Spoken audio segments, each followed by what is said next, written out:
Hi everyone! Good evening! This is Manay Gina and welcome back sa aking YouTube channel. So guys, for today's video, pag-usapan natin si Yassi Prisman. Pero bago ang lahat, please huwag kalimutang i-like, i-share at pag-subscribe sa aking YouTube channel. So guys, ayun nga, napag-usapan nga dito sa kay OG Diaz Showbiz Updates na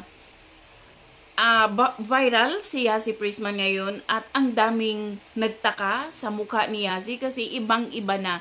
So, parang oo nga, pero sabi nga ni OG Diaz, bakit pa kung nagpagawa ng mukha or nagpa-enhance ng mukha, wala namang masama.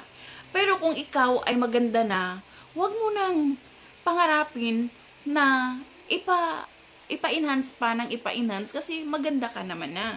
Isa pa, nakakatakot, baka mamaya yan pa yung dahilan na kung anong mangyari sa'yo. Kasi marami na ngayong nangyayari talaga na hindi maganda. Pero kasi, sabi niya, gumanda nga talaga si Yassi.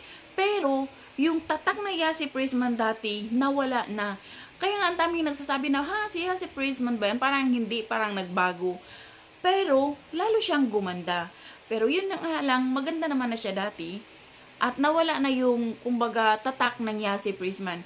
Ngayon kasi, ibang-iba ng mukha ni Yassi Prisman. Ang ganda-ganda niya na talaga.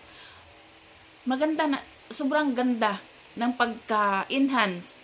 Kung mukha man yung pina-enhance ni Yassi, pero mukha talaga kasi ibang-iba yung mukha niya noon kaysa ngayon. Kaya ang daming mga fans, mga netizen na nagsabing ibang-iba. So, yun lang guys. Thank you for watching. Bye! God bless everyone!